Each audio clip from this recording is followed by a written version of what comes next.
আসলা, এবার কি করবা? কি করবো আবার? মুনিশ খাট বানালে বিদেশ যাব, তাই বলে তোমাকে প্রতিদিন অপমান করবে, ও আমি সহ্য করতে পারবো না। আর তুমি বিদেশ চলে গেলে যে আমি থাকতে পারবো না। তাহলে গ্রামে মুনিশ খাটবো। থাক, তোমাকে মুনিশ কাটতে হবে না।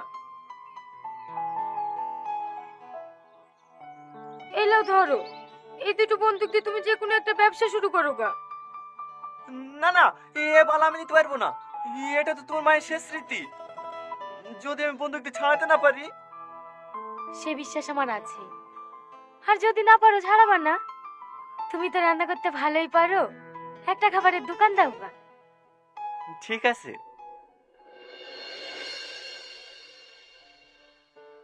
কিছু মনে করো না বাপ, সব জমি বিক্রি করিও 45 লাখ টাকার বেশি হলো না। ঠিক আছে মা, ও কোনো ব্যাপার না, বাকিটা আমি ম্যানেজ করে নেবো। হ্যাঁ ঠিক আছে বাপ।